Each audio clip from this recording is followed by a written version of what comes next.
नमस्कार, सगरमाथा टेलिभिजनको प्रस्तुति एसटिभी च्याटमा यहाँलाई स्वागत छ। म सुनिल दाहाल। नागरिकता विधेयक संसदबाट पारित भइसकेपछि त्यसको बाछिटा अत्यन्तै पेचिलो बनेको छ। टीका टिप्पणी, आरोप प्रत्यारोप र अनेक किसिमका आशंका र वाद विवाद देखिएको छ। नागरिकता विधेयकमा सौदाबाजी भयो भनेर प्रमुख प्रतिपक्ष नेकपा एमाले गम्भीर आरोप लगाइरहेको छ।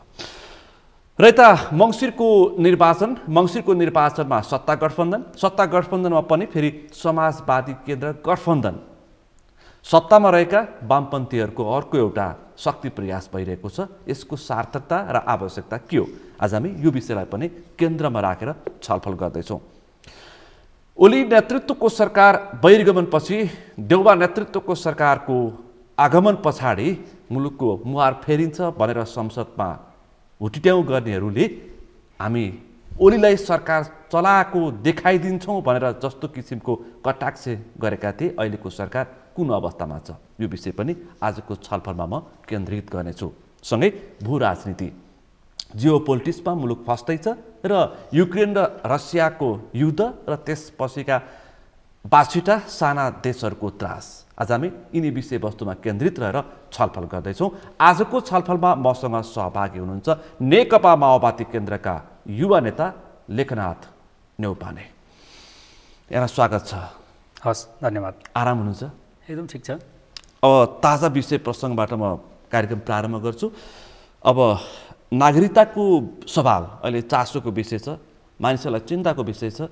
मानिसहरू आशंका पनि गर्न थालेका छन्। पुष्पकमल दाहाल प्रचण्ड, तपाईँको पार्टी अध्यक्ष, भारत भ्रमण सकेर आइसकेपछि र प्रधानमन्त्री पत्नी डाक्टर आर्जु राणा नै अहिले भारतमा हुनुहुन्छ। उहाँले स्वास्थ्य उपचार पनि गराउँदै हुनुहुन्छ र भारतीय नेतालाई, बिजेपीका नेतालाई पनि उहाँले भेटवार्ता गरिरहनु भएको समाचार र फोटोहरू सार्वजनिक भइरहेका छन्।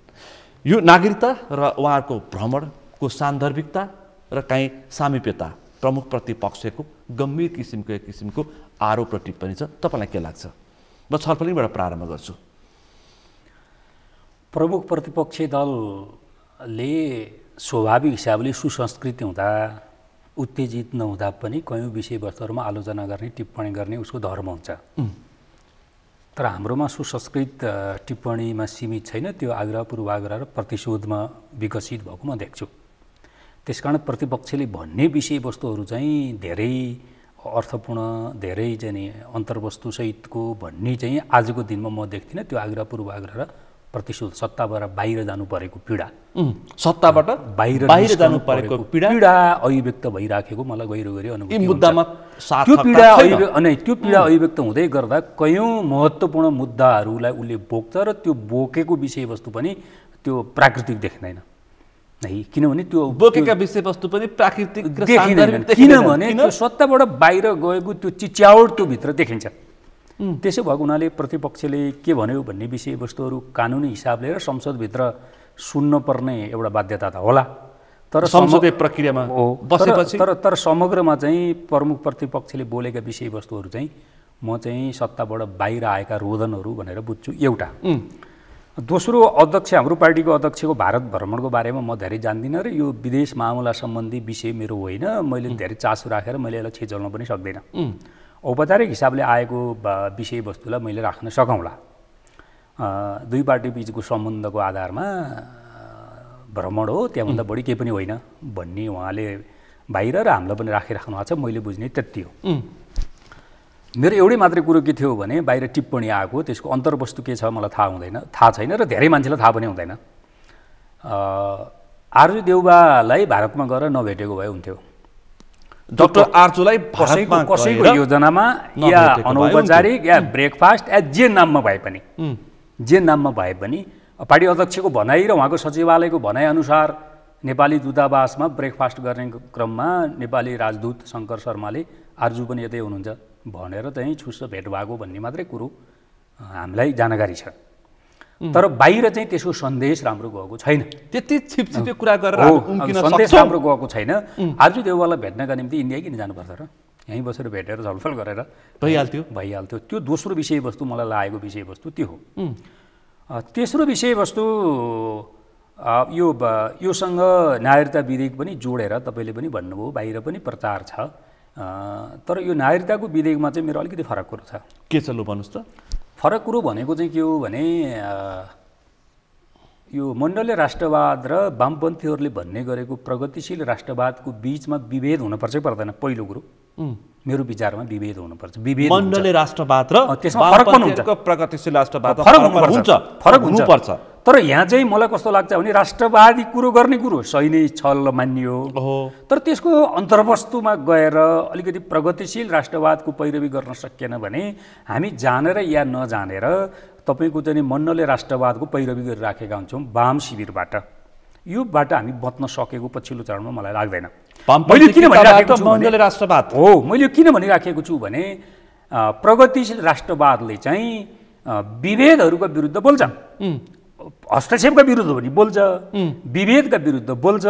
त्यसमा पनि अझ हाम्रा जस्ता चाहिँ तपाईँको भर्खर सामन्तवादी संस्कृति, सामन्तवादी समाज, सामन्तवादी राज्य व्यवस्थाबाट अगाडि बढेको समाजमा चाहिँ तपाईँको सामन्ती संस्कृति, सामन्ती प्रभाव त काफी मात्रामा छ हो। त्यसले विभेद सम्बोधन गर्दैन हो। तर प्रगतिशील राष्ट्रवादले चाहिँ के गर्नुपर्छ भने विभेद अनिवार्य सम्बोधन गर्नुपर्छ र विभेदका विरुद्ध आवाज उठाउनुपर्छ। आज मलाई लाग्ने नागरिकता विधेयक त आजको कुरो होइन नि हो। मैले यसको अलिकति हिस्ट्री पढ्दा 2009 सालबाट होइन यसको प्रारम्भ भएको छ र आजसम्म यो गिजेलिराखेको छ। यो हुनाको कारण चाहिँ एकातिर हामीसँग दृष्टिकोण क्लियर छैन, अर्कोतिर दलहरू चाहिँ सत्तामा हुँदा र प्रतिपक्ष हुँदा फरक फरक स्ट्यान्ड कायम गर्छन् होइन, कायम गर्छन्। तेस्रो जेन्युन मुद्दा, आवश्यक मुद्दालाई सम्बोधन गर्नका निम्ति त्यो विषयवस्तुप्रति चाहिँ मान्छेहरू संवेदनशील भएको मैले देख्दिनँ। त्यसो भएको हुनाले नागरिकता विधेयकलाई चाहिँ मेरो विचारमा जे आयो अझै विभेदलाई अझ व्यवस्थित गरेर आयो भन्ने चाहिँ मेरो कुरो। विभेदलाई व्यवस्थित गरेर आयो हो, नागरिकता व्यवस्थित गरेर आयो। जस्तो उदाहरणको निम्ति एउटै मात्रै म उदाहरण राख्छु। सामाजिक सन्दर्भमा संसारभरि महिला र पुरुषको बिचमा आज पनि विभेद छ, संसार जति पनि छ। तर कानुनी र राज्यको कोणबाट विभेद चाहिँ धेरै देशहरूले कम गरेका छन्। सामाजिक हिसाबले विभेद छ, तर राज्य र राज्यले चाहिँ कानुन कार्यान्वयन गर्ने सन्दर्भमा चाहिँ महिला र पुरुषहरूको विभेदलाई चाहिँ धेरै कम गरेका छन् धेरै देशहरूले। तर हाम्रो देश त्योबाट चुक्यो, हाम्रो देश त्योबाट चुक्यो भन्ने म एउटा उदाहरण राख्छु। अहिले वैवाहिक अङ्गीकृत नागरिकताको बारेमा धेरै विवाद चलेको र आशंका त्यसमा छ। मैले डेटा पनि हेरेँ, 9 सालदेखि आजसम्म वैवाहिक अङ्गीकृत नागरिकता लिनेको सङ्ख्या कति रहेछ र त्यति बेलाको र आजको हाम्रो जनसङ्ख्याको वृद्धि कति रहेछ भनेर मैले तुलनात्मक हिसाबले हेरेँ। मेरो यसको अर्थ नागरिकता त्यत्तिकै फुसफुसी मकै बाँड्दा चाहिँ बाँध्नुपर्छ भन्ने मेरो कुरो होइन, तर मेरो कुरो विभेदमा छ। मैले विभेदमा केन्द्रित गर्न खोजिरहेको छु। त्यो भनेको कुरो कस्तो हो भने एकजना विदेशी महिला नेपाली पुरुषसँग विवाह गरेर आउनुभयो भने उहाँले नागरिकता लिए पनि नलिए पनि त्यो महिलाले नेपाली पुरुषसँग विवाह गरेर नेपाली नागरिकता लिए पनि नलिए पनि उहाँहरूबाट जन्मिएको बच्चाले चाहिँ वंशजको आधारमा नागरिकता पाउँछ। ऊ राज्यका प्रमुख निकायहरूमा कानुनी हिसाबले पुग्न पाउँछ। राष्ट्रपतिदेखि प्रधानमन्त्रीदेखि सभामुख, प्रधान न्यायाधीश, प्रधान सेनापतिसम्म है। तर तपाईँले त्यसको अर्को बाटो हेर्नुहोस्, नेपाली महिलाले विदेशी पुरुषसँग विवाह गर्नुभयो, त्यो विदेशी पुरुष नेपालमै बस्नुहुन्छ, नेपालमै व्यवसाय गर्नुहुन्छ, उहाँले चाहिँ कहिले पनि नागरिकता पाउनुहुन्न हो। उहाँबाट जन्मिएका बच्चाहरूले चाहिँ वंशजको आधारमा नागरिकता पाउँदैन। अङ्गीकृत वैवाहिक अङ्गीकृत नागरिकता मात्रै पाउँछ। ऊ कहिले पनि कानुनी हिसाबले राज्यका ती महत्त्वपूर्ण निकायहरूमा पुग्न बन्देज गर्छ। यो भन्दा ठुलो विभेद दुनियाँमा कहीँ हुन्छ? यहाँ रहेछ बेइमानी हो। त्यो यो विभेदको विषयवस्तु उठाउनु पर्यो क्या प्रगतिशील वामपन्थीहरूले। मेरो कुरो त्यहाँ हो। यतातिर धेरै बहस भयो। प्रगतिशील वामपन्थी भन्ने र राजनीतिको दाउपेच गर्नेहरूले यो विषय उठाउनु पर्यो। दोस्रो कुरो चाहिँ जति बेला दोस्रोचोटि संसद विघटन गर्नुभयो अघिल्लो प्रधानमन्त्रीले, अघिल्लो सरकारको प्रधानमन्त्रीले केपी शर्मा ओलीले जस्तो लाग्छ मलाई, त्यति बेला नागरिकता अध्यादेश जारी भयो। त्यो अध्यादेश जारी गर्दाखेरिका विषयवस्तुहरूमा के विषयवस्तु सम्बोधन भएका थिए र आज चाहिँ के भए भन्ने विषयवस्तु तुलनात्मक हिसाबले सबैले अध्ययन गरे हुन्छ जस्तो लाग्छ मलाई। एउटै विषय फरकता हो मलाई त्यस्तो तर वैवाहिक अङ्गीकृत नागरिकतामा राखेको 7 वर्षको जो सहमति थियो त्यो सहमतिमा अब म्याद छैन, समय हर्पने छैन, अरू सबै विषयवस्तु हुन्छ। त्यो पनि कस्तो हुन्छ भने महिलालाई 7 वर्षको कुरो चाहिँ हामीले कसरी त्यसलाई तुलना गऱ्यौँ भने भारतमा 7 वर्ष हुन्छ, त्यसकारण नेपालमा 7 वर्ष हुन्छ। अन्य देशहरूमा पनि चाइनामा 5 वर्ष हुन्छ भनेर हामीले बहस गरेनौँ, त्यो पनि हाम्रो छिमेकी मुलुक हो होइन। अहिलेको चाहिँ तपाईँको चाहिँ विश्वव्यापी जुन एउटा ग्लोबल भिलेजको कन्सेप्ट आइराखेको छ, दुनियाँमा भारत या चीनभन्दा अरू देशमा चाहिँ जानेर आउने प्रक्रिया नेपालको अझ तपाईँको घनीभूत भनेको म देख्छु होइन। अध्ययनको नाममा, योभन्दा सुखी जीवन बिताउने नाममा, अरू थुप्रै नाममा, त्यसको बारेमा हामीले धेरै छलफल गरेनौँ। भारतले 7 वर्ष राखेको छ, हामीले 7 वर्ष राख्नुपर्छ। कतिलाई त चीनमा कति वर्षमा दिन्छ भन्ने पत्तो पनि छैन। यो तर्क पनि मलाई त्यति जायज लाग्दैन। हाम्रो आवश्यकताले 2 वर्ष हो कि 3 वर्ष हो कि 5 वर्ष हो कि 10 वर्ष हो कि हाम्रो कुरो हो नि त्यो। तपाईँलाई के लाग्छ हाम्रो आवश्यकता कस्तो हो? त्यसकारण यो हाम्रो आवश्यकता त मैले भनिदिएर हुँदैन होइन। तर मलाई के लाग्छ भने यसमा पनि विभेद छ। विदेशी महिला नेपालमा नेपाली पुरुषसँग विवाह गरेर आउँदा 7 वर्षको प्रावधान राख्नुपर्छ भन्ने हुँदाहुँदै नेपाली महिलासँग विदेशी पुरुषले विवाह गर्दा चाहिँ कति वर्ष राख्नुपर्छ भन्ने कुरो कहीँ पनि छलफल हुँदैन। फेरि त्यहाँहरूको विभेद छ फेरि होइन, त्यहाँहरूको विभेद छ होइन। विदेशी महिलाले नेपाली पुरुषसँगको बिहापछि जन्मेको सन्तानको छलफल हुन्छ, तर फेरि पुरुषको सन्तानको तपाईँको तेस्रो कुरो म त्यहाँ राख्दैछु, विभेदको कुरो। तेस्रो विभेदको कुरो म के राख्दैछु भने महिला विदेशी पुरुष, नेपाली महिलाले विदेशी पुरुषसँग विवाह गर्नुभयो, त्यहाँबाट जन्मेका बच्चाले कानुनी हिसाबले नागरिकता पाउने कुरो त लेखियो। त्यो विदेशी महिलाको मतलब पुरुषको मात्रै होइन, नेपाली महिला जसले त्यो बच्चाहरूको बाउ खुलेको छैन होइन, ती बच्चाहरूले नागरिकता लिनका निम्ति व्यवहार त नेपालमा असम्भव जस्तै छ आज पनि। त्यो विदेशी पुरुष र नेपाली महिलाको बाट जन्मिएको सन्तानको मात्रै कुरो होइन, नेपाली महिला र नेपाली पुरुषहरूकै बीचबाट जन्मिएको बच्चा जो आज नागरिकता लिने बेला, ती बच्चाहरूले नागरिकता लिने बेलामा बाउको आइडेन्टिफाई छैन भने कानुनी हिसाबले त्यसलाई स्वीकार गर्दा गर्दा पनि व्यवहारिक हिसाबले ती बच्चाहरूले नागरिकता पाउने कुरो असम्भव जस्तै छ।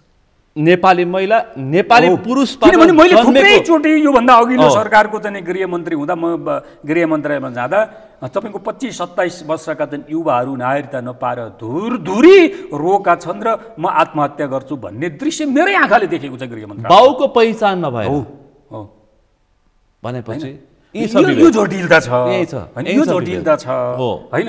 त्यसो भएको हुनाले हामी त आग्रह पूर्वाग्रह कयौँ सन्दर्भमा चाहिँ विदेशीहरूको चाहिँ इन्ट्रेस्टमा होइन, कयौँ सन्दर्भ सत्ता प्राप्त हुन्छ हुँदैन भन्ने सौदाबाजीको सन्दर्भमा यस्ता विषयवस्तुलाई लेनदेनको विषय बनाइदिन्छौँ र यो किचलो भइराखेको छ।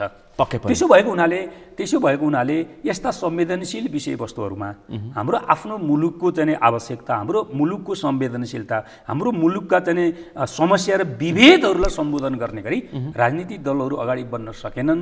राष्ट्रियताको या देशभक्तको चाहिँ परिभाषा हामीले सुनिश्चित गर्न सकेनौँ भने हामी अझै अप्ठ्यारोमा पर्दै जान्छौँ र विभेदलाई हामीले जानेर नजानेर अरू सङ्गठित गर्दै जान्छौँ भन्ने मेरो अन्तिम कुरो छ।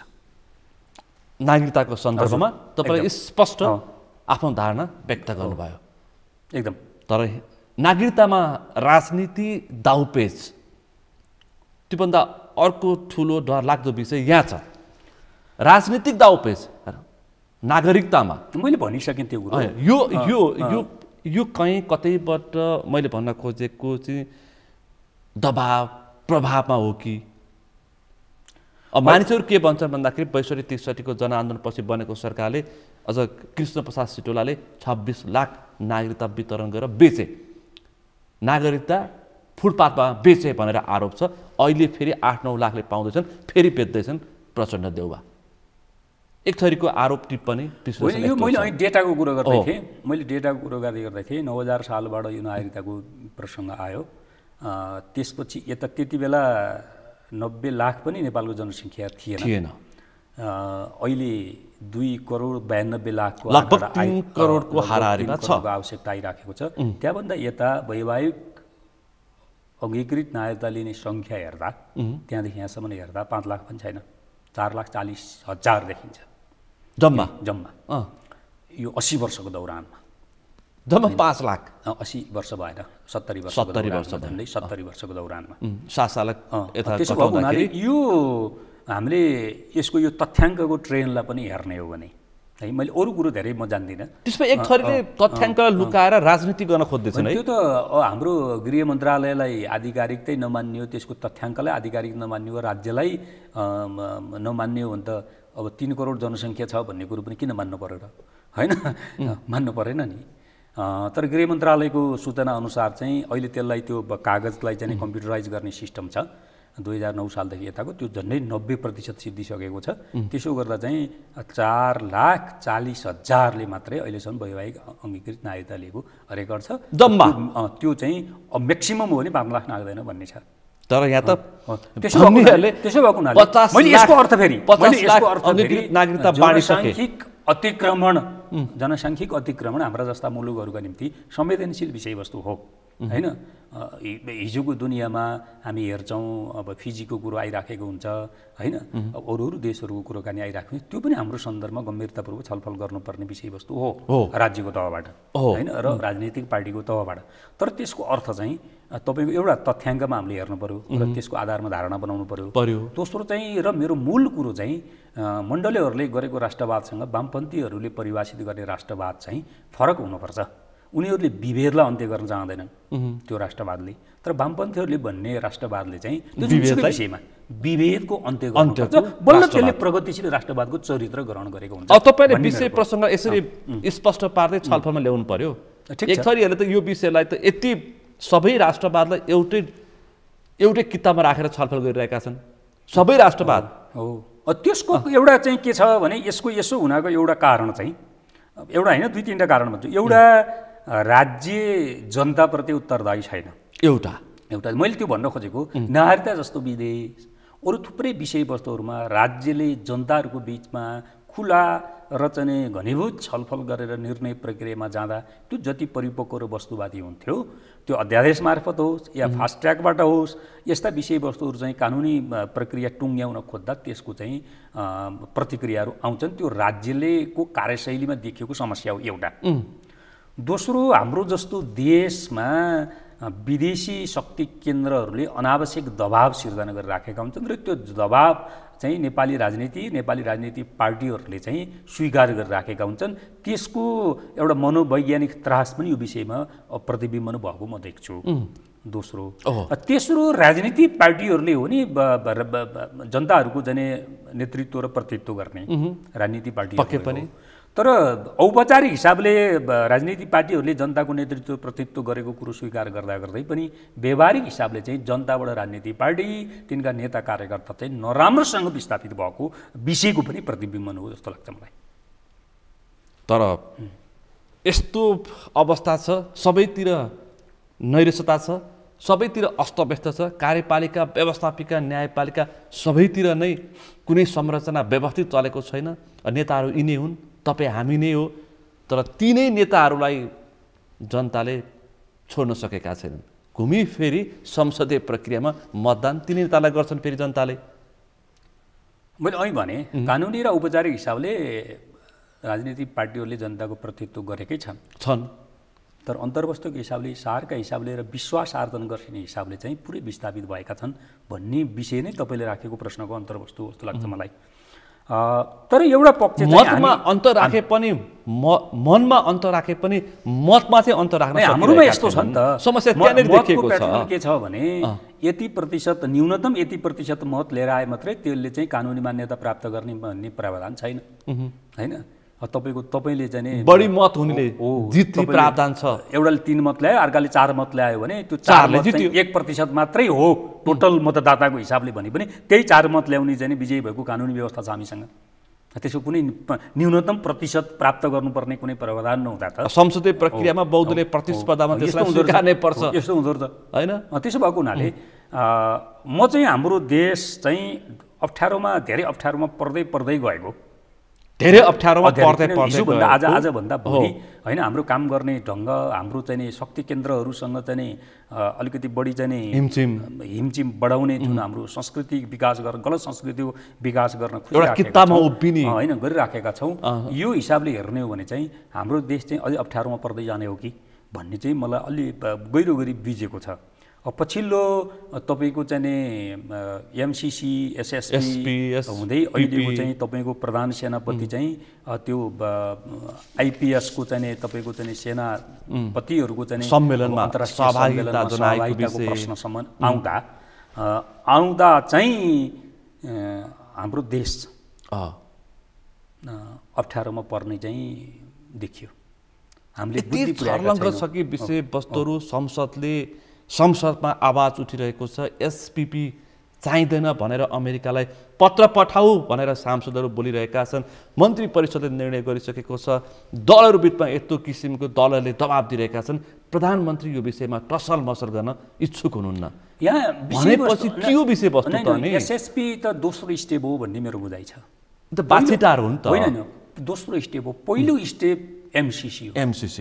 एमसिसी को बात छिटा एमसिसी भित्रको आइपिएस हो। आइपिएस सैन्य गठबन्धन यो हिन्द प्रशान्त सैन्य गठबन्धन जो छ रणनीति छ त्यसको चाहिँ मुख्य विषयवस्तु र त्यो अन्तर्गतको पहिलो या दोस्रो जे भन्न पनि सकिन्छ तपाईको एसएसपी हो। हामीले पहिलो स्टेपमै गम्भीर गल्ती गरिसक्यौं। भनेपछि एमसिसी आइपिएस र एसपिपी एउटै मैले भन्न खोजेको किताबभित्रका विषयवस्तु एमसिसी परियोजना हैन यसको संरचना एउटै हो अनि त्यही अन्तर्गत हो के यो उत्पादकहरू एउटै हो। त्यो अन्तर्गत अब कति आउँछन् अझै पनि आउँछ। नेपालले थान्नै सक्दैन। हामीले किनभने पहिलो स्टेपमै गम्भीर गल्ती गर्यौं। पहिलो स्टेप भनेको हामीले एमसिसी परियोजनामा जति पैसा आउँछ भन्ने लोभमा हैन हामीले त्यसलाई स्वीकार गर्यौं। सबै दलहरू एकै ठाउँमा थिए हैन। प्रतिपक्षमा भएको हुनाले एमालेले मतदान गरेको गरेन दोस्रो कुरो। तर चाहिँ एमसिसी सबभन्दा बढी बोक्ने त कांग्रेस र एमाले हुन् नि हैन। अन्तिममा मतदान हाल्ने हिसाबले माओवादी पनि त्यही भयो हैन। त्यो चाहिँ त्यो लाज ढाक्ने चाहिँ त्यो लङ्गोटीको कुनै अर्थ छैन प्रचण्डले। त्यसको कुनै अर्थ छैन। त्यसकारण एमसिसी नेपालमा भित्राउनका निम्ति नेपालका यी मुख्य पार्टीहरू एकै ठाउँमा भए सारत एकै ठाउँमा भए। एमसिसी भेट्याउन मुलुकका सबै पार्टी हो सबभन्दा ठूलो संसदमा प्रतिनिधित्व गरे। किन मैले यसो भनेको भने किसान पार्टी बाहेकै मैले यसो किन भनेको भने यसको दुईटा कुरो छ। ल भन्नुस् त। एउटा शक्ति राष्ट्रहरूले नेपालमा विभिन्न परियोजनाको नाममा लगानी गर्दैछन् भन्ने त्यसको अन्तर्निहित उद्देश्य के छ भनेर हाम्रा जस्ता देशहरूले गम्भीरतापूर्वक निहाल्नु पर्थ्यो। त्यो निहाल्नेतिर हाम्रो मुलुक जाँदै गएन। यसका बुझेका मानिसहरूले पनि जाँदै गएनन्। बुझेका मानिसहरूले राजनीति गरिरहेका छन्। राजनीति होइन यहाँ त ठुलो एउटा तबका त्यो प्रायोजनमा चाहिँ यसको प्रचार प्रसारमा होइन यसको चाहिँ गुणगान गाउनमा त्यसलाई भित्र्याउनमा त्यसको जसको विरोध गर्छ तिनीहरूलाई चाहिँ झुन्ड्याउन पर्छ भन्ने अभिव्यक्तिमा केन्द्रित भएका छन् नि त। त्यसको लेखाजोखा छ एकातिर। दोस्रो शक्ति राष्ट्रहरूको परियोजना मात्रै थिएन। स्वयं अमेरिकी अधिकारीहरूले प्रष्टसँग भनेका छन् एकचोटि होइन पटक पटक कि एमसिसी तपाईको आइपिएस अन्तर्गतकै एउटा अंग हो एउटा पार्ट हो एउटा अंग हो प्रष्ट भनेका छन्। उनीहरूले भनेका छन् भने त्यो बुझ्दा बुझ्दै त्यो नेपाली कांग्रेसले त्यसको बारेमा चाहिँ प्रश्न उठाउन चाहदैन। नेकपा एमाले हैन एमालेले प्रश्न नेकपा माओवादी केन्द्र माओवादीले चाहिँ त्योप्रति चाहिँ गम्भीरतापूर्वक बुझ्न चाहदैन। त्यसलाई रोक्ने चाहिँ कोसिस गर्दैन हैन। यद्यपि संसदभित्रको संख्या हेर्ने हो भने माओवादीले त्यसलाई पुरै रोक्न या पारित गर्नका निम्ति काफी थिएन होला। तर पनि आफ्नो धारणाको अडान राख्न सक्यो नि त। दृष्टिकोणको कुरोबाट हेर्नु हो भने त तपाई कोही पनि चाहदैन। अमेरिकी अधिकारीहरूले प्रष्टसँग भनेका छन् कि एमसिसी आइपिएस अथवा सैन्य रणनीति अन्तर्गतकै एउटा अंग हो। प्रष्ट भनेको छ। त्यसपछि हाम्रा जस्तो भू राजनीति अवस्थामा रहेको मुलुकको राजनीति पार्टीहरूले अनि एमसिसी स्वीकार गर्ने आइपिएस अन्तर्गतको चाहिँ परियोजना हो भन्ने विषयवस्तु प्रश्न हुँदाहुँदै स्वीकार गर्ने। अझै एसपिसीमा चाहिँ एसएसपीमा चाहिँ हामीले चाहिँ रोक्यौँ हैन। हामीले त्यसलाई आउन दिएनौँ हैन भनेर चाहिँ नि भाङ्न खोज्नु बेकारका चाहिँ भाषणहरू नगर्नका निम्ति। त्यसो भएदेखि प्रधानमन्त्री शेरबहादुर देउबा प्रष्ट हुनुहुन्छ यो विषयमा। उहाँ एमसिसी को पक्षधर हो आइपिएस को नै पक्षधर हो। त्यसकारण यो एसपिपी उहाँलाई प्रश्न थाहा छ यो तीनै एउटै अङ्ग हो भनेर उहाँलाई प्रश्न थाहा छ। उहाँ भन्न रुचाइरहनु भएको छैन। उहाँ यसको पक्षधर हो। यसरी बुझ्दा हुन्छ। मलाई थाहा छ मलाई के लाग्छ प्रचण्डले थाहा पाएर भुज पचाएका हुन सक्छन् अथवा केपी शर्मा ओलीले थाहा पाएर भुज पचाएका हुन सक्छन्, तर शेरबहादुर देउवालाई थाहा छ। यो के विषय देउवालाई थाहा छ कस्तो हुँदो रहेछ नि, एउटा यो नागरिकतासँग जोडिएर देश बचे पनि नबचे पनि मेरो नागरिकता बच्नुपर्छ भन्ने अभिव्यक्ति जस्तै हो क्या यो। देशै देशै नबचेपछि नागरिकता कहाँबाट बच्छ? तर देश बचे पनि नबचे पनि मेरो त नागरिकता चाहिँ बच्नुपर्छ भनेको जस्तै हो कि यो विषयवस्तु। किनभने तपाईँको चाहिँ सैन्य रणनीति अन्तर्गतको एमसिसी प्रोग्राम चाहिँ स्वीकार गरिसके पछाडि तपाईँको चाहिँ अब एसएसपी जस्ता तपाईँको सैन्य रणनीति अन्तर्गतका थुप्रै विषयवस्तुहरू, थुप्रै परियोजनाहरू क्रमिक रूपमा आउन सक्छ। नेपालको आजको चाहिँ जो अवस्था छ, नेपालका राजनीतिक पार्टीहरूको आजको अवस्था छ, तिनले रोक्न सक्ने स्थिति म देख्दिनँ। छैन अब म देख्दिनँ। किनभने यो चाहिँ भनेपछि प्रसन्न देउबा ओली यो सङ्गुलमा फसिसके। किनभने हामीले पहिलो स्टेपमै ढोका खोलिदिइसक्यौँ त, हैन? आओ भनेर ढोका खोलिदिइसक्यौँ त, अनि अब झ्याल बन्द गरेर पुवाल बन्द गरेर होइन, सानो पुवालमा चाहिँ तपाईँको चाहिँ टेप लगाएर त्यो विषयवस्तु रोकिन्छ? रोकिँदैन नि। अब सम्भव छैन। हामीले त सुरुमै ढोका खोलिदिइसक्यौँ कि तिमी आऊ, सैन्य रणनीति भए पनि तिमी आऊ, होइन भनेर हामीले ढोका खोलिदिइसकेपछि, होइन, अनि त्यसपछि त्यो अन्तर्गतका अरू प्रोग्रामहरू हामीले रोक्न खोजेर रोकिनै सक्दैन। त्यही भएर हामीले गम्भीर गल्ती नेपाल अमेरिकी सैन्य गठबन्धनको परियोजनामा सदस्य भइसक्यो। अनि एसएसपी हामीले रोक्यौँ भन्ने राजनीतिक दलहरू, सत्ता गठबन्धनका चाहिँ दलहरूले, होइन, तपाईँको चाहिँ आज चाहिँ आइपिएस अन्तर्गतका चाहिँ प्रधान सेनापतिहरूको अन्तर्राष्ट्रिय बैठकमा चाहिँ हाम्रो नेपालको प्रधान किन सहभागी गराएको? आज अमेरिकी सहायक मन्त्री लु नेपालमा आजै किन आउँदै हुनुहुन्छ? तपाईँको चाहिँ एउटा चाहिँ अमेरिकी सहायक मन्त्री आउँदै हुनुहुन्छ। उदाहरण दिनु न, ल भन्नुहोस् त। तपाईँको चाहिँ देशहरू जनसङ्ख्याको आधारमा, भूगोलको आधारमा ठुला साना भए पनि त्यसको चाहिँ अस्तित्वको आधारमा समान हो। अन्तर्राष्ट्रिय मान्यताका हिसाबले ती देशहरू समान हुन्छ, समान हो। तर उदाहरण हेरौँ न, अमेरिकाको एउटा सहायक विदेश मन्त्री, त्यो पनि दक्षिण एसियाको एउटा पार्ट हेर्ने, नेपाल आउनुहुन्छ, उहाँले राष्ट्रपति भेट्नुहुन्छ, उहाँले प्रधानमन्त्री भेट्नुहुन्छ, उहाँले चाहिँ यहाँका चाहिँ शरणार्थी शिविरहरूमा गएर चाहिँ भाषण दिनुहुन्छ, नेपाल सरकार मुखदर्शक हुन्छ। हाम्रो नेपाल सरकारको प्रधानमन्त्री विदेश भ्रमण गर्न जानुहुन्छ, एउटा सहसचिवले स्वागत गर्छ, होइन? पूर्व प्रधानमन्त्री भारत चाहिँ भ्रमणमा जानुहुन्छ, होइन, प्रधानमन्त्रीले एउटा परराष्ट्रको सदस्यले सहभागिता जनाउँछ, स्वागत गर्छ। यस्तो प्रकारको चाहिँ परराष्ट्र नीति, यस्तो प्रकारको परराष्ट्र नीतिको चाहिँ नेतृत्व अथवा सञ्चालन गरेर हाम्रो जनताको र हाम्रो मुलुकको सार्वभौमताको नेतृत्व गर्ने हो। बरु योभन्दा बढी सम्मान त त्यसबेला नेपालले बरु त्यसबेला राष्ट्र संस्थाको नेतृत्व गर्ने राजाहरूले पो पाउँथ्यो त।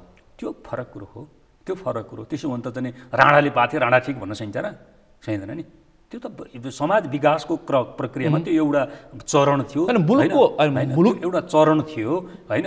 यो अहिले नेताले मुलुकको इज्जत क्या कहाँ पुर्याए, त्योसँग तुलना गर्ने होइन। आज हामीले गर्न नसकेका विषयवस्तुहरूको बारेमा बहस गरेर आलोचना गर्ने त्यहाँ हो।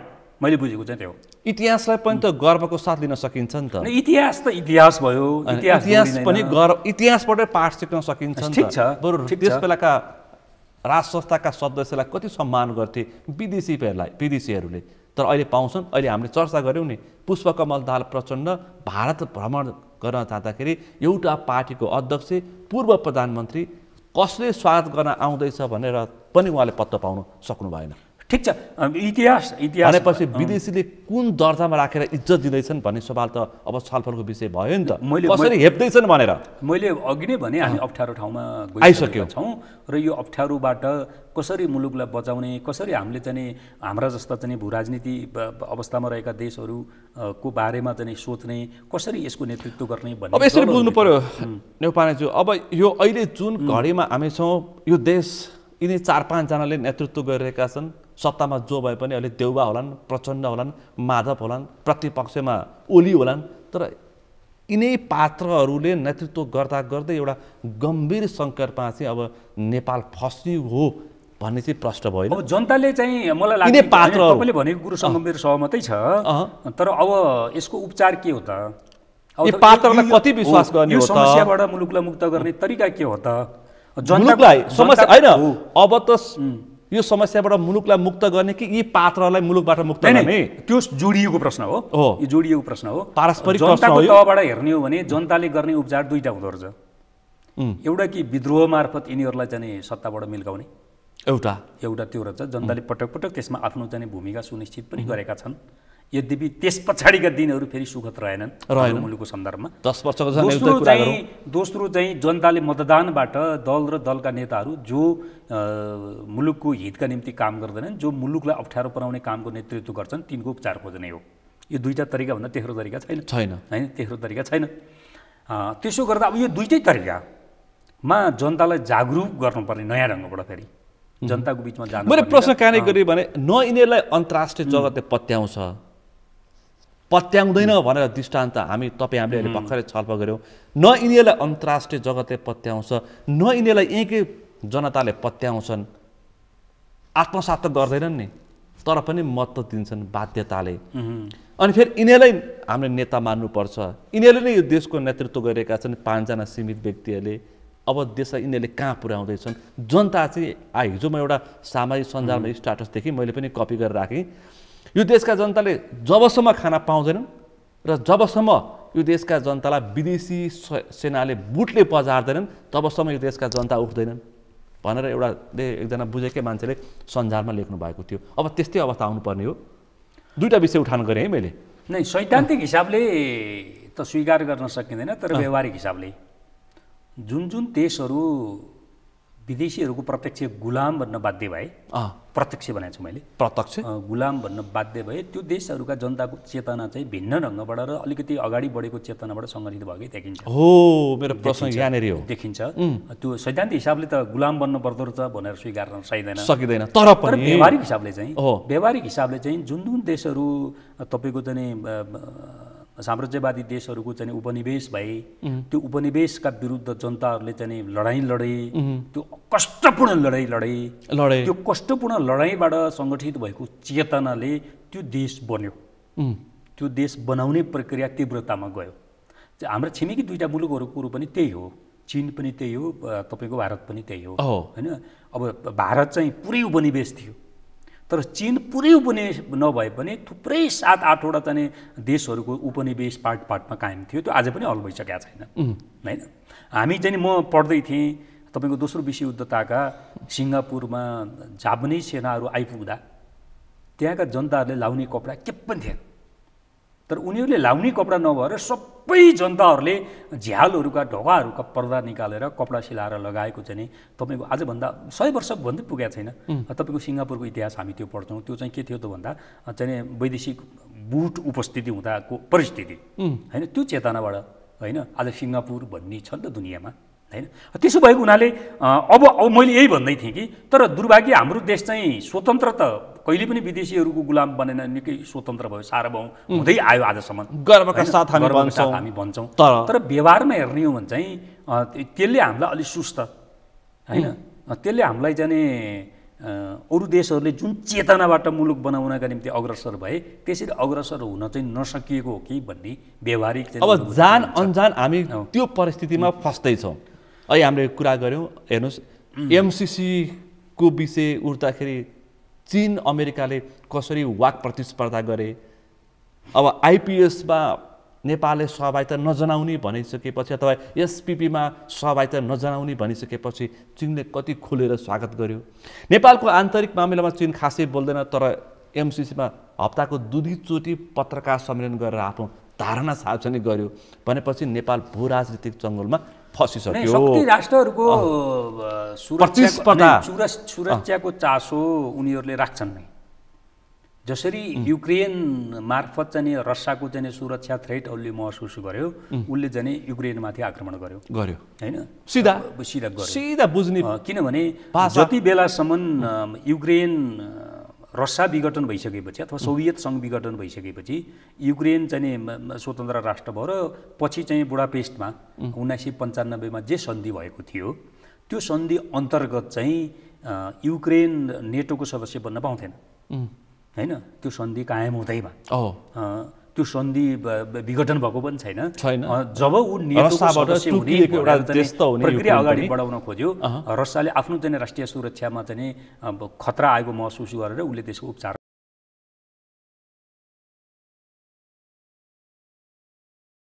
फरक होला, मुद्दा फरक होला, ठाउँ फरक होला। हामी चाहिँ हाम्रो छिमेकी देश एउटा तपाईँको चाहिँ शक्ति सम्पन्न देश हो होइन।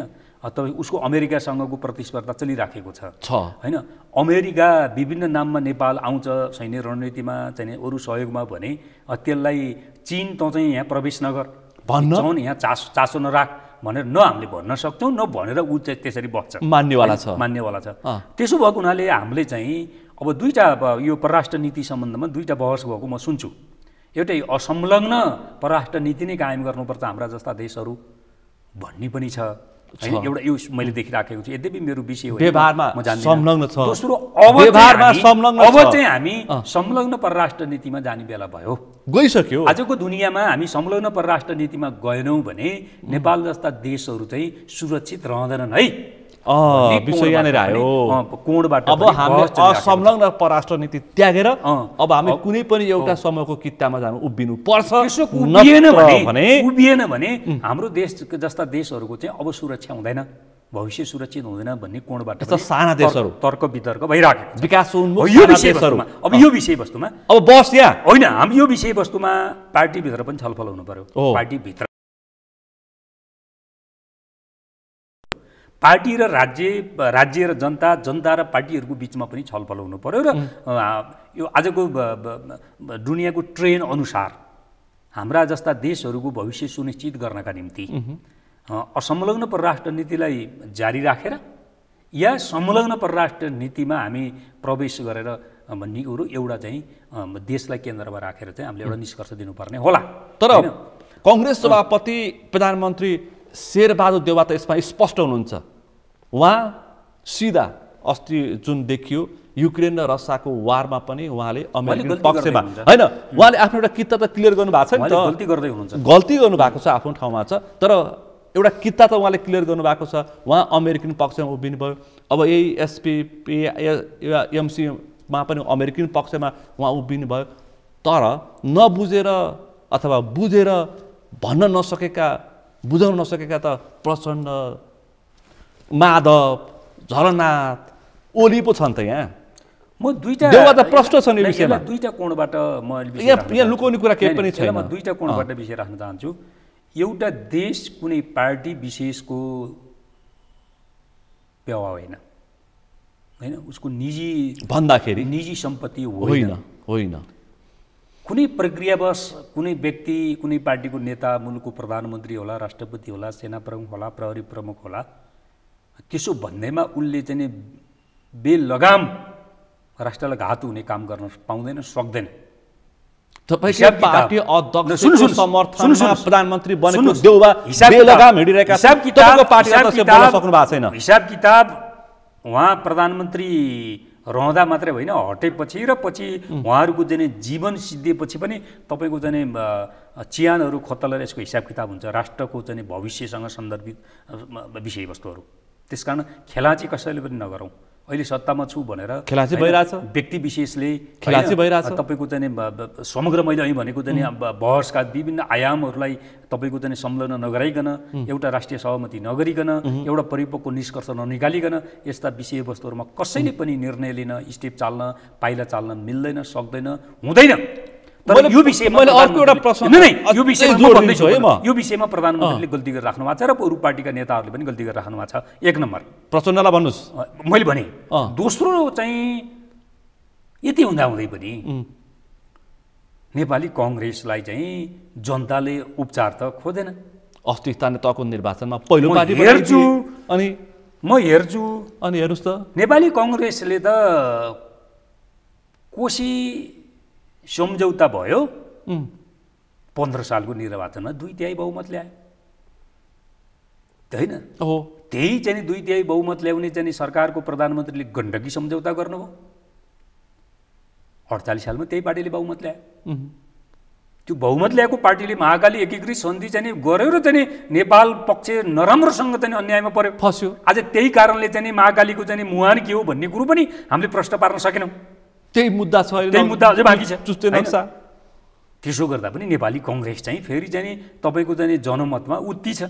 अनि त्यसो भने नेपाली जनताले लगाउने देशभक्तिपूर्ण भावनाको नारा के हो? मतदानमा अभिव्यक्त किन हुन सक्दैन हो भन्ने विषयवस्तु जनता बेइमानी एकातिर जनता बेइमानी हेर्नुपर्ने छ।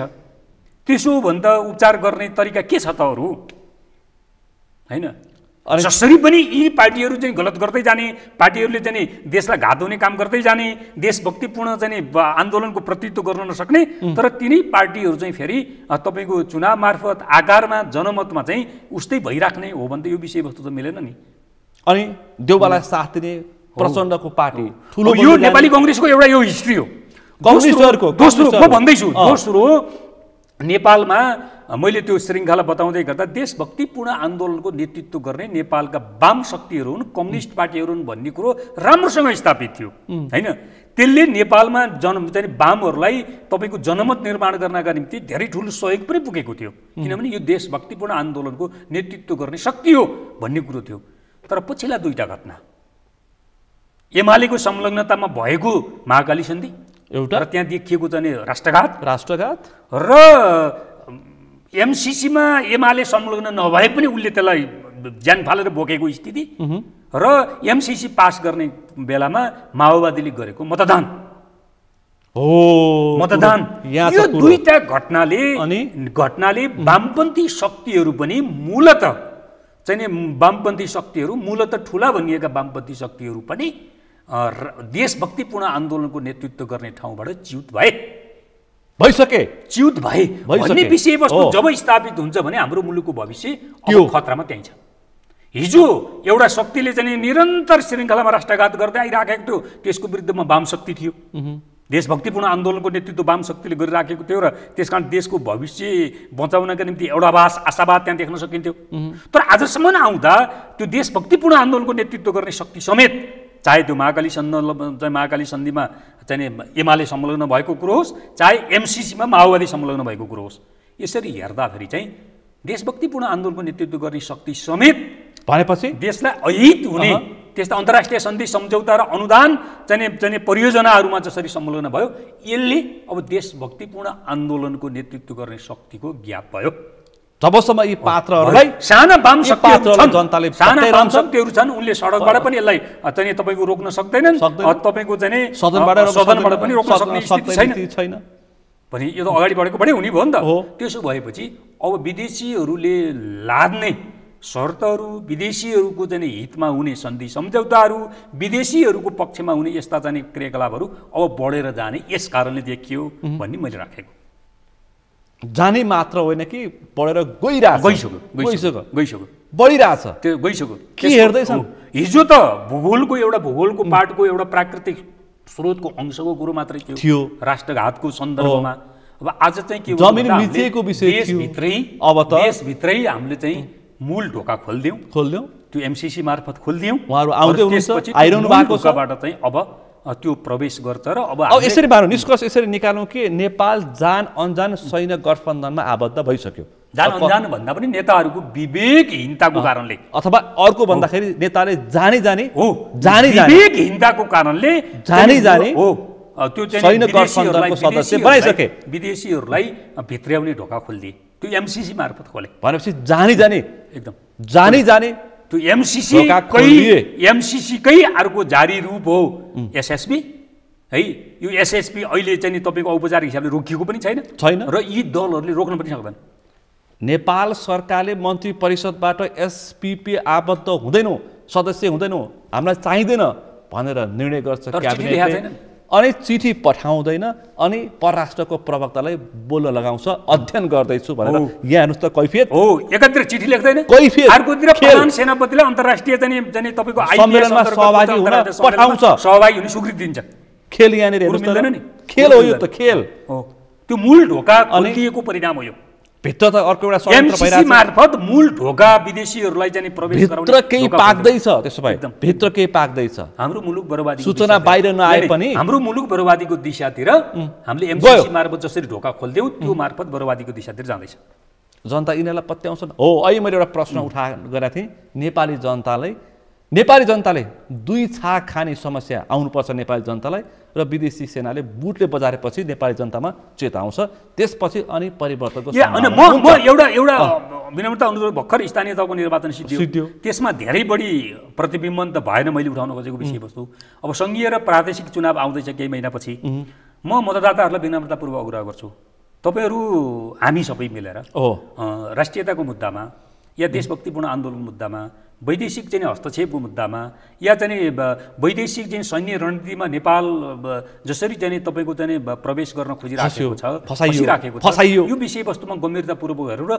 यसको पैरवी गर्ने होइन यसलाई बोक्ने यो चाहिँ विदेशीहरूलाई चाहिँ प्रवेश गर्न ढोका खोलिदिने जुन पार्टीका मुख्य नेताहरू छन् तिनलाई यो चुनावमा हामीले पराजित गरेनौँ भने यो प्रक्रिया तीव्र भएर जान्छ भनिदिनुस् म ती नेताहरूलाई हेरी हिसाब गरी हामी काङ्ग्रेस एमाले माओवादीमा किताबन्दी नभइकन यो मामलामा हो अरू मामलामा किताबन्दी हौँ ठिक छ तर देशभक्तिपूर्ण चुनावमा प्रतिस्पर्धा गरे भने प्रचण्डलाई पनि मतदान नगरौँ मैले नेताको नाम लिन चाहन्न मतदाताले चाहिँ हेर्नुभएको छ त्यस्ता नेताहरूलाई पराजित नगरिकन माधव नेपाललाई झलनाथलाई नारायण काजीलाई भनिहाल्नु भएन अलिकति अगाडि जाँदैन म यति भन्न चाहन्छु तपाईँले आम मतदातालाई विनम्र अनुरोध छ मतदातालाई तपाईँले आह्वान गर्नुभयो मेरो अनुरोध अब 165 स्थानमा अब स्वतन्त्र उम्मेदवारहरू प्रतिस्पर्धा गर्छु भनेर आएका छन् है यिनीहरूलाई ठिक पार्छु भनेर नै स्वतन्त्र उम्मेदवारको त्यो फरक सन्दर्भ हो हैन यही प्रवृत्तिलाई ठिक पार्छु भनेर आउँदैछन् उनीहरू यो विभिन्न विकृति विसङ्गति व्यवस्था महँगी वैदेशिक हस्तक्षेप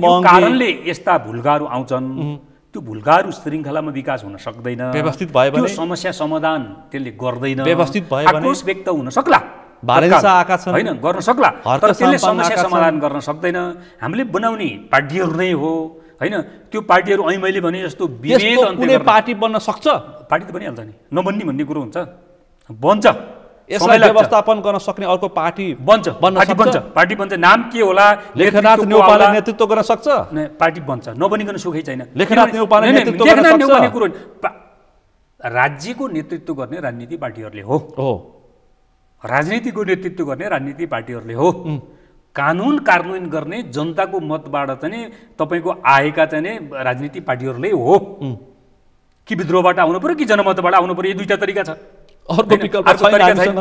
त्यसो भए सम्भव छ तर आज हामी अलि बढी चाहिँ तपाईँको अँध्यारो सुरुङतिर प्रवेश गरेको हुनाले असम्भव छ कि जस्तो लाग्छ तर विज्ञानले त्यसो भन्दैन अवस्था सम्भव देख्छ त्यसको चाहिँ के हुन्छ त भन्दा हामीले उपचार खोज्नुपर्छ सम्भव छ समय लाग्छ उपचार गर्ने डाक्टर छ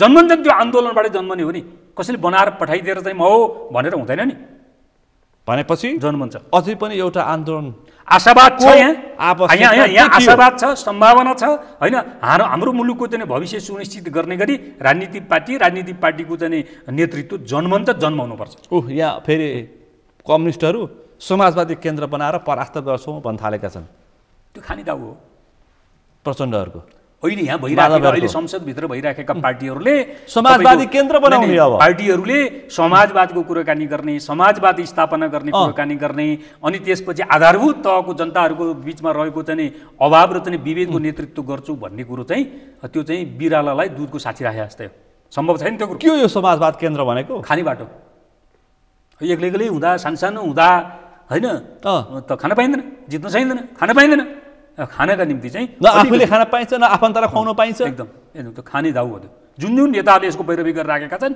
त्यो भित्र कसले गरे वामदेव गौतम सुन्नुहोस् जुन दलभित्रका नेताहरूले यसको पैरवी गरेर राख्नुभएको छ ती नेताहरूको जीवनी हेर्नुहोस् त्यो दिनको हिजोको वर्ग धरातल आजको चाहिँ धरातल हेर्नुहोस् तिनको दैनिकी हेर्नुहोस् तिनको दैनिकी गरेको खर्च हेर्नुहोस् अनि तिनले समाजवादको नेतृत्व गर्छन् र तपाईँको नेपाली समाजमा रहेको आर्थिक सामाजिक भनिदिनुहोस् न यो यी पाँचजनाले म विनम्रता भन्छु म तपाईँको चाहिँ समाजवाद केन्द्रको नाममा ल भन्नुहोस् त भनिदिनुहोस् जनतालाई यस्ता भ्रष्ट हो यस्तो चाहिँ तपाईँको तल्लो वर्गबाट आएर चाहिँ माथिल्लो वर्गमा रातारात उब्लिएका नेतृत्वहरूले समाजवादको कुरो गर्ने नैतिक हैसियत राख्छन् सुन्नुहोस् जनतालाई भन्नुहोस् है। तर दुर्भाग्य के छ भने तिनकै पछि पछि लाएर ताली हान्ने वाह भन्ने मान्छेहरूको पनि कमी छैन र तिनीहरूले यो बोल्ने तपाईँको चाहिँ दुस्साहस गरिराखेका छन्।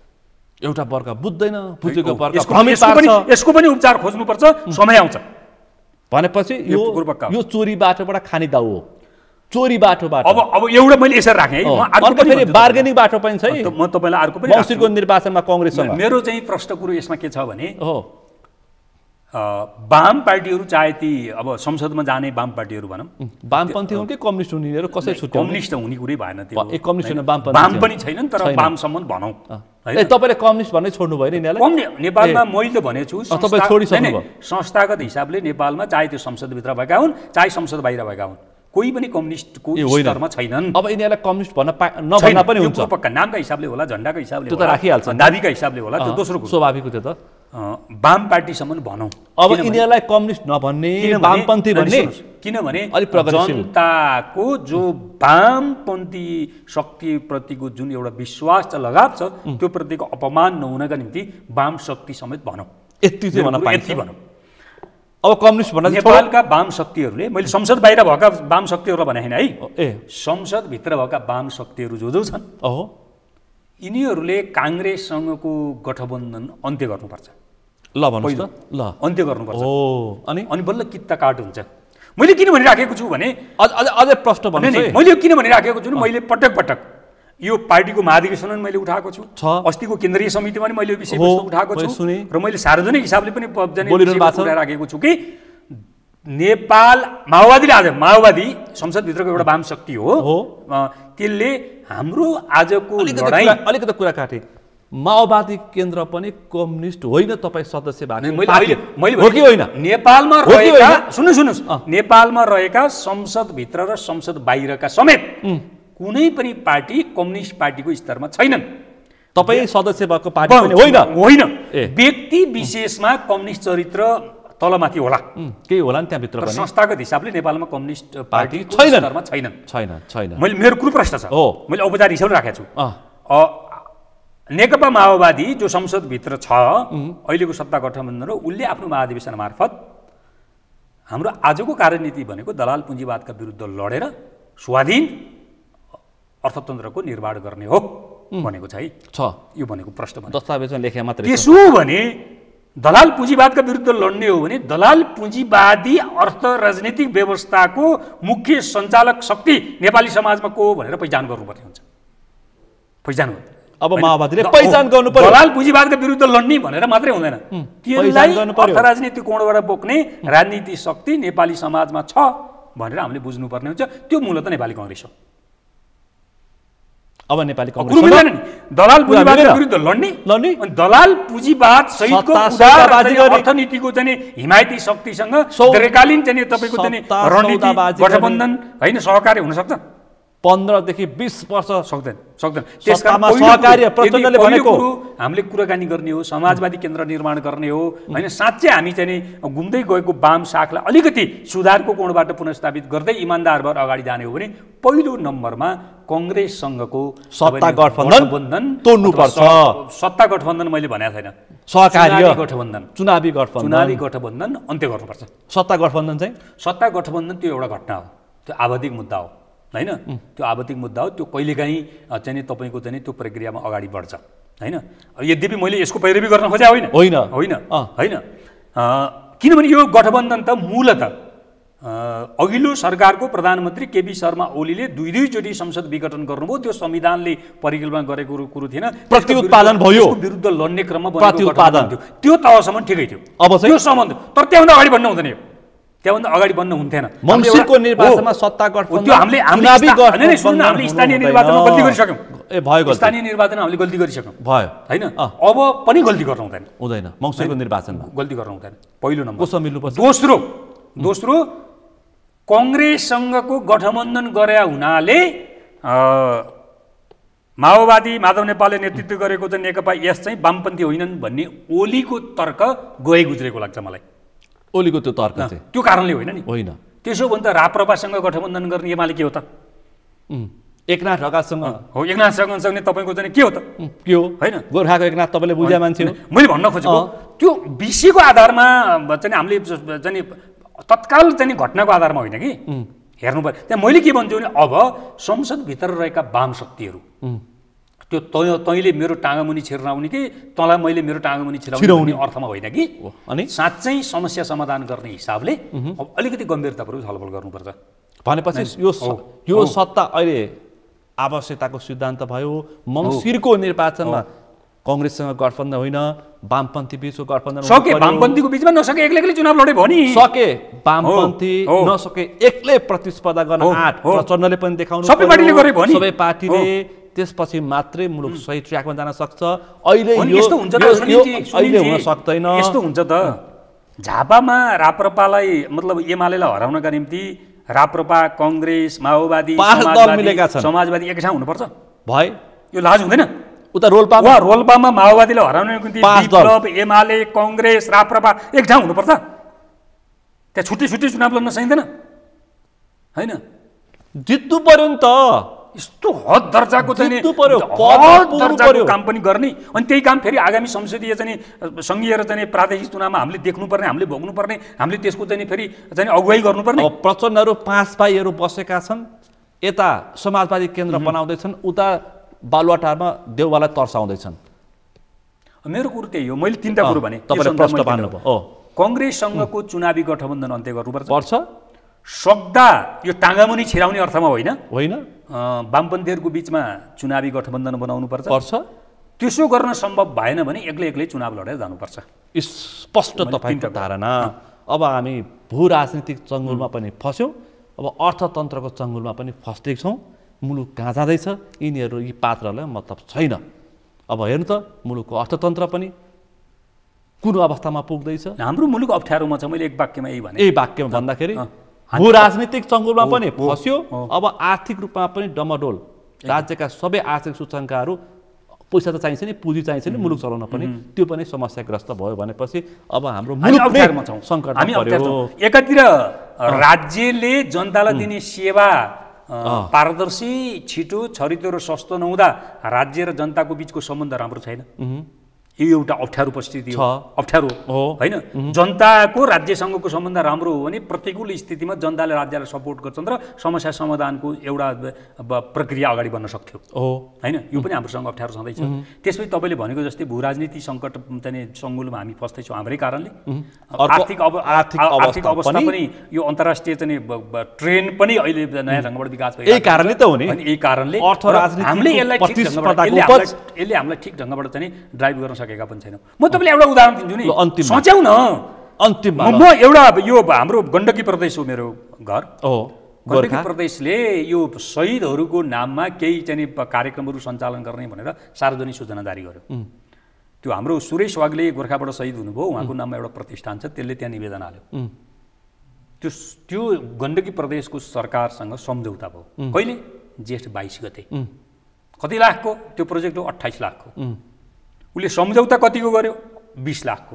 8 लाख कहाँको थाहा छैन, कमिसन कहाँको थाहा छैन, कमिसन। त्यसपछि त्यो 20मा पनि 10% तपाईँहरूले गर्नुपर्छ भने 18मा झार्यो, खुला दुई फेरि त्यहाँ गयो। पछि तपाईँ जेठ 22 गते सम्झौता गरेर 28 लाखको चाहिँ प्रोजेक्ट तपाईँको चाहिँ असार 15 गतेभित्र सिद्ध्याउनुपर्छ। ल यही छ होइन देशको अवस्था। असार 15 गतेभित्र सिद्ध्याउनुपर्छ, यही होइन देशको अवस्था। त्यसपछि उसले त्यो प्रोजेक्ट सिद्धिएपछि पैसा कतिको हाल्यो भने तपाईँको चाहिँ 16,90,000 मात्र रुपियाँ। काम कस्तो बन्छ सबैलाई थाहा भइहाल्यो। एउटा चित्र हो, यो दृष्टान्त मात्र, एउटा चित्र हो। यसलाई हामीले करेक्सन गरेनौँ भने यो परिस्थिति, यो आर्थिक चाहिँ जटिलता अरू जटिल हुँदै जान्छ भन्ने कुरो चाहिँ प्रष्टै छ। हस् त, अत्यन्तै महत्त्वपूर्ण विषय प्रसङ्गमा जनतालाई सचेत हुने गरी र सजग पनि हुने तरिकाले आज हामीले छलफलमा ल्यायौँ। आजको छलफलमा सहभागिता जनाइदिनु भयो, यो समय र संवादको लागि विशेष रूपमा आभार व्यक्त गर्न चाहन्छु। हस्, धन्यवाद तपाईँलाई।